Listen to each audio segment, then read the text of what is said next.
Good evening বন্ধুসকল, শুভ সন্ধ্যা। আশা কৰোঁ আপোনালোকৰ সকলোৰে ভাল। ইউনিভাৰ্ছ ব্ৰহ্মাণ্ডৰ ওচৰত সদায় প্ৰাৰ্থনা কৰোঁ যাতে আপোনালোকক সকলোকে ভালে ৰাখে, কুশলে ৰাখে। তাৰে কামনাৰে আজি ভিডিঅ'টো আৰম্ভ কৰিব লৈছোঁ। তো বন্ধুসকল, আজি মোৰ বিষয়বস্তু হৈছে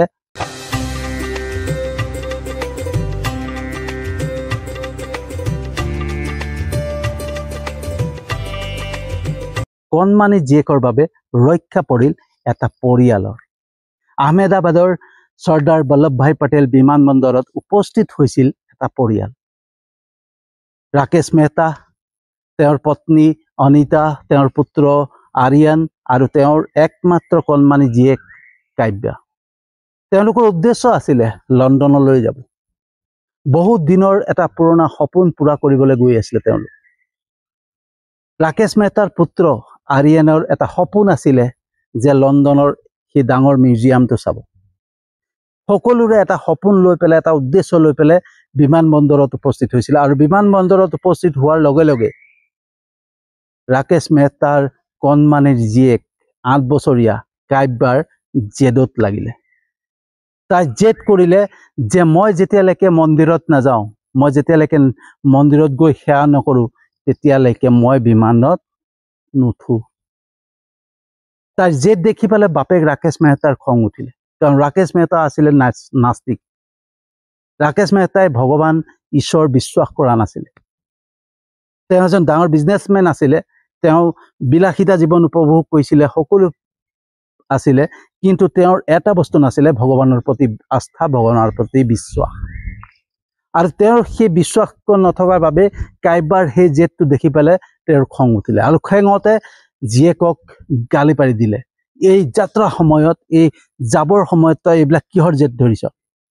তোৰ এই জেদ মনা নহ'ব, চুপচাপ বহি থাক।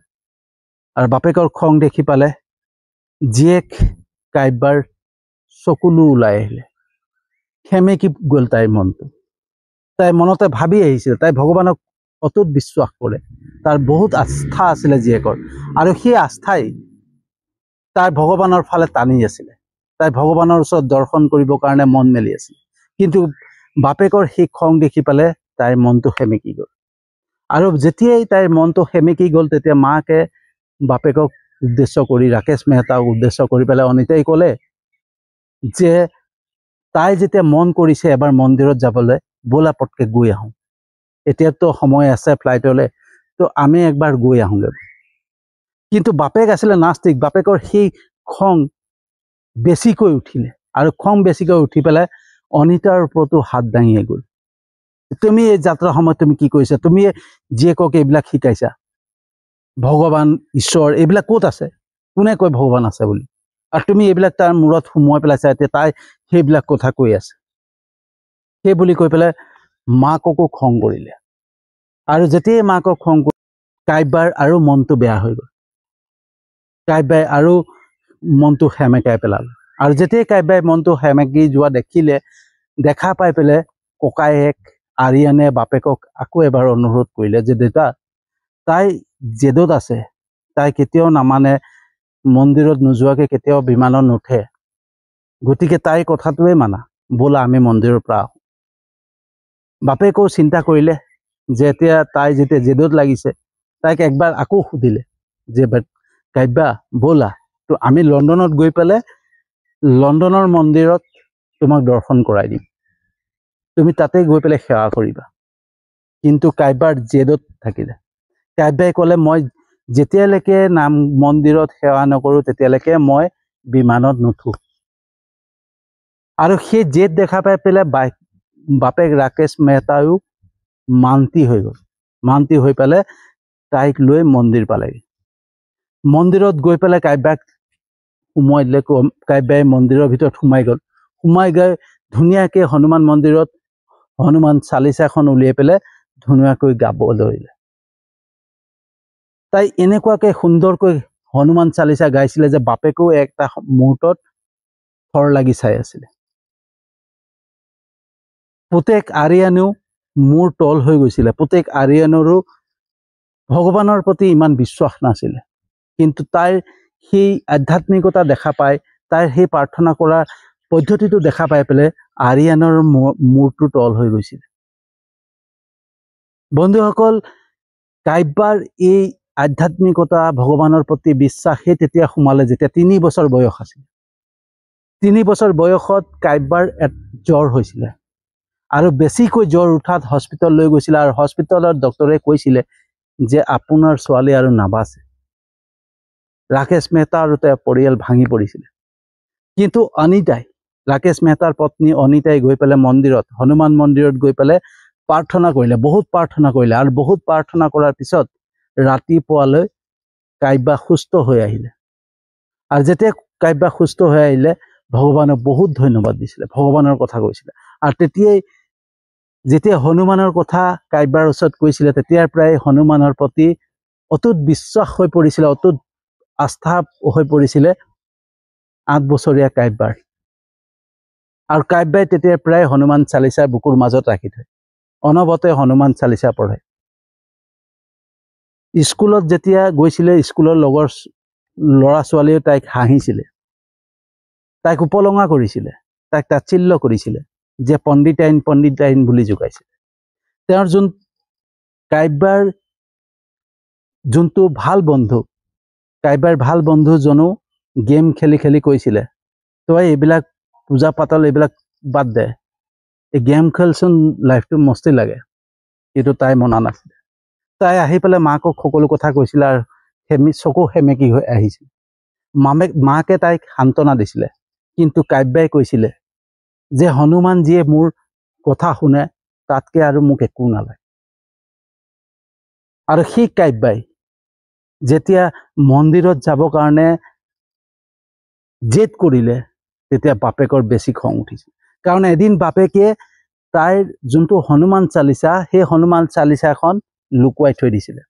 আৰু লুকুৱাই থৈ দিওঁতে তাই হনুমান চালিচাখন বিচাৰি নাপায়, তাই সম্পূৰ্ণকৈ হনুমান চালিচা গাই পেলাইছিলে। বাপেক তেতিয়া আৰু আচৰিত হৈছিলে যে তাইৰ হনুমান চালিচা মুখস্থ হৈ আছিলে, তাইৰ মুখত আছিলে। সেইটো দেখি পেলাই আচৰিত হৈছিলে। কিন্তু তথাপিও বাপেক নাস্তিক যি নাস্তিকী আছিল, কোনোদিন ভগৱানক বিশ্বাস কৰা নাছিলে। আৰু যেতিয়া সেই মন্দিৰৰ পৰা ওলাই আহিলে, কাব্যা যেতিয়া মন্দিৰৰ পৰা ওলাই আহিলে, বাপেক মাক আকৌ বিমানবন্দৰলৈ আহিবলৈ আৰম্ভ কৰিলে, গাড়ীত উঠিলে, গাড়ীত উঠি আগুৱাই আহিলে। আহি থাকোঁতে বেছি প্ৰচুৰ বৰষুণ দিয়াৰ বাবে ৰাস্তা সম্পূৰ্ণ ব্লক হৈ গৈছিল। ৰাস্তা ব্লক, পথ মানে ট্ৰেফিক জাম হৈ গৈছিলে। আৰু ট্ৰেফিক জামত তেওঁলোক ফচি গ'ল। আৰু ট্ৰেফিক জামত ফচি যোৱাৰ বাবেই তেওঁলোক বিমানবন্দৰত গৈ দেৰিকৈ পাইছিলে। আৰু সেই সময়ত সকলো কাউণ্টাৰ বন্ধ হৈ গৈছিলে, ফ্লাইট উৰা মাৰিবৰ কাৰণে, বিমান উৰা মাৰিবৰ কাৰণে ৰেডি হৈছিলে। সকলো প্ৰচেষ্টা কৰিলে ৰাকেশ মেহতাই, তথাপিও তেওঁ সেইখন বিমানত যাব নোৱাৰিলে। আৰু যাব নোৱাৰাৰ কাৰণে ৰাকেশ মেহতাৰ আৰু খং উঠিল কাব্যাৰ ওপৰত। কাব্যাক যধে মধে গালি পাৰিবলৈ ধৰিলে। তোৰ আজি ভগৱানৰ কাৰণে, ভগৱানৰ চিন্তা কৰাৰ কাৰণে আজি আমাৰ ফ্লাইট মিছ হৈ গ'ল, আমাৰ বিমানখন গুচি গ'লগৈ, আমি যাব নোৱাৰিলোঁ বুলি কৈ যধে মধে গালি পাৰিবলৈ ধৰিলে। তেতিয়া পত্নী অনিতাই ক'লে যে আমি নেক্সট ফ্লাইটত যাম, এইখন গুচি গ'ল কি হ'ল, আমি নেক্সট ফ্লাইটটো বুক কৰিলেই হ'ল, আমি নেক্সট ফ্লাইটত গুচি যাম। কিন্তু তথাপিও ৰাকেশ মেহতাই খঙত তাইক গালিয়ে পাৰি থাকিল। আৰু গালি পাৰি থাকি তেনেকৈ বহি আছে, নেক্সট ফ্লাইটৰ বাবে অপেক্ষাৰ বাবে তাতে বহি আছিলে। আৰু তেনেকুৱাতেই ওচৰৰ টিভি স্ক্ৰীণত এটা বাতৰি আহিলে। লগালগ সকলো ফালে হোৱা দোৱা লাগিলে, সকলো ফালে হুলস্থুল লাগিলে। যোনখন বিমানত তেওঁলোক গ'ল হয়, সেই বিমানখন ইতিমধ্যে দুৰ্ঘটনা হৈছে। এখন হস্পিটেলত গৈ পেলাই, এখন মেডিকেল কলেজত গৈ পেলাই খুন্দা মাৰিছে আৰু জ্বলি ছাৰখাৰ হৈ গৈছে। আৰু সেই নিউজটো যেতিয়া টিভি স্ক্ৰীণত বাপেকে দেখা পাই একবাৰ জীয়েকলে চাই, এবাৰ টিভি স্ক্ৰীণলৈ চাই, এবাৰ জীয়েকলে চাই, এবাৰ টিভি স্ক্ৰীণলৈ চাই। চাৰিওফালে হুলস্থুল যে এজনো মানুহ নাবাচিলে, সকলো জ্বলি ছাৰখাৰ হৈ গ'ল। কিন্তু ৰাকেশ মেহতা আৰু তেওঁৰ পৰিয়ালটো বাচি গ'ল একমাত্ৰ কাব্যাৰ বাবে। একমাত্ৰ ৰাকেশ মেহতাৰ জীয়েক 8 বছৰীয়া কাব্যাৰ বাবে সেই পৰিয়ালটো ৰক্ষা পৰিলে। যেতিয়াই ৰাকেশ মেহতা সেই বস্তুটো উপলব্ধি কৰিছে, অনুভৱ কৰিছে যে মোৰ ছোৱালীৰ বাবে, আজি মোৰ ছোৱালীৰ বাবে আমাৰ সকলোৰে জীৱন বাচিলে, তেতিয়াই ৰাকেশ মেহতাই আঁঠু লৈ জীয়েকক প্ৰণাম জনাই কৈছে, তুমিয়ে সত্যত আছিলা, তুমি সত্যত আছিলে, তোমাৰ ওপৰত ভগৱানৰ বিশ্বাস আছিলে, তোমাৰ আস্থা আছিলে বাবে আজি আমাৰ সকলোৰে প্ৰাণ বাচিলে। এই ভিডিঅ'টো বনাই থাকোঁতেও মোৰ চকু চলচলীয়া হৈ পৰিছে। ভাবক, চিন্তা কৰক, সেই পৰিৱেশটো কেনেকুৱা আছিলে যেতিয়া সেই বিমানখনে খুন্দা মাৰিছিলে সেই মেডিকেল কলেজত, যেতিয়া ছাৰখাৰ হৈ গৈছিলে, জুইত জ্বলি সকলো ছাৰখাৰ হৈ গৈছিলে, তেতিয়া কেনেকুৱা অনুভৱ হৈছিলে সেই যাত্ৰীসকলৰ। আৰু সেই পৰিয়ালটোৱে সেই বস্তুটো অনুভৱ কৰিব পাৰিছিলে কিয় কাৰণে, সেই পৰিয়ালটো সেই বিমানতে যাত্ৰা কৰিল হয় যদিহে সেই ৰাকেশ মেহতাৰ 8 বছৰীয়া জীয়েক কাব্যাই জেট নধৰিলে হয়। তো পৃথিৱীত যে ঈশ্বৰ আছে, ভগৱান আছে, ইয়াতে প্ৰমাণ। আজি কাব্যাৰ, সেই ৰাকেশ মেহতাৰ 8 বছৰীয়া জীয়েক কাব্যাৰ যোনটো বিশ্বাস আছিলে, যোনটো আস্থা আছিলে ভগৱানৰ প্ৰতি, সেই আস্থাই সেই পৰিয়ালটোক ৰক্ষা কৰিলে। বন্ধুসকল, ভগৱানৰ প্ৰতি অটুট বিশ্বাস, ভগৱানৰ ঈশ্বৰৰ প্ৰতি থকা যি অটুট বিশ্বাস, সেই বিশ্বাসেই মানুহক ৰক্ষা কৰিব পাৰে। আমি সেইটো বিশ্বাস নকৰোঁ বন্ধু। আৰু সেই ৰাকেশ মেহতাৰো সেই বিশ্বাস নাছিলে, কিন্তু জীয়েকৰ সেই অটুট বিশ্বাসেই তেওঁলোকৰ প্ৰাণ ৰক্ষা কৰিলে। সেইকাৰণে বন্ধুসকল, আমি প্ৰত্যেকেই ঈশ্বৰৰ প্ৰতি আস্থা ৰাখিব লাগে, ঈশ্বৰৰ প্ৰতি বিশ্বাস ৰাখিব লাগে, ঈশ্বৰৰ প্ৰতি আমাৰ আপাৰ বিশ্বাস ৰাখিব লাগে। আমি কিবা এটা স্বাৰ্থ হ'লেহে ভগৱানক চিনি পাওঁ, কিন্তু তাৰ আগতো আমি ভগৱানক সদায় প্ৰাৰ্থনা কৰিব লাগে, সদায় বিশ্বাস ৰাখিব লাগে। ভগৱানে আমাক সকলো সময়তে ৰক্ষা কৰিব। সেইখিনি যাত্ৰীকো ৰক্ষা কৰিলেহেঁতেন, কিন্তু তেওঁলোকৰ সম্ভৱ সেই বিশ্বাস নাছিলে, যেনেকৈ ৰাকেশ মেহতাৰ নাছিলে। যেনেকৈ ৰাকেশ মেহতাৰ নাছিলে, সেইখিনি যাত্ৰীৰো হয়তো সেই বিশ্বাস নাছিলে। কিন্তু চিন্তা কৰক, সেই বিমানখনৰ 241 জনৰ এজনো যাত্ৰী নাবাচিলে, কিন্তু এজন যাত্ৰী তাৰ পৰা বাচি আহিলে। আৰু লগতে এখন ভাগৱত গীতা তাত সুন্দৰকৈ থাকি গ'ল, কোনো খত বিখত নোহোৱাকৈ, কোনো জুই নলগাকৈ সেই ভাগৱত গীতাখন থাকি গ'ল। তো ভগৱান যে আছে, ইয়াতেই প্ৰমাণ। বন্ধুসকল, সদায় আমি ঈশ্বৰক চিন্তা কৰিব লাগে, সদায় ভগৱানক চিন্তা কৰিব লাগে। সদায় ক'ৰবাত যাত্ৰা কৰিলে, সদায় আমি কিবা এটা কাম কৰিলে, সদায় ভগৱানক চিন্তা কৰি যাব লাগে। ঈশ্বৰৰ ওচৰত ধূপ বাতি এখন জ্বলাই হ'লেও, প্ৰাৰ্থনা কৰি হ'লেও ওলাই যাব লাগে।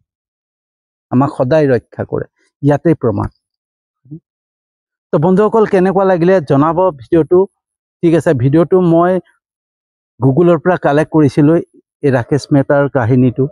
ঠিক আছে, গুগলত পালোঁ, গুগলত পাই পেলাই মই নাই এই কাহিনীটো, এই ষ্টৰিটো, ৰাকেশ মেহতা আৰু তেওঁৰ পৰিয়ালৰ এই কাহিনীটো, আৰু কাব্যা, ৰাকেশ মেহতাৰ 8 বছৰীয়া জীয়েক কাব্যাৰ যে অটুট ভগৱানৰ প্ৰতি থকা বিশ্বাসেই তেওঁলোকক ৰক্ষা কৰিলে, এই কাহিনীটো মই পাই পেলাই মই ভাবিলোঁ এটা ভিডিঅ' বনাওঁ, আৰু সেই চিন্তা কৰি ভিডিঅ'টো বনালোঁ। তো কেনেকুৱা লাগিলে জনাব। যদি সঁচাকৈ ভাল লাগিছে, সকলোলৈকে শ্বেয়াৰ কৰিব, যাতে সকলোৰ মনত ঈশ্বৰৰ প্ৰতি, ভগৱানৰ প্ৰতি আস্থা আহে, বিশ্বাস আহে। তো ইয়াকে কৈ পেলাই আজিৰ ভিডিঅ'টো সামৰণি মাৰিছোঁ, আৰু এটা নতুন বিষয়বস্তু লৈ আহি আছোঁ।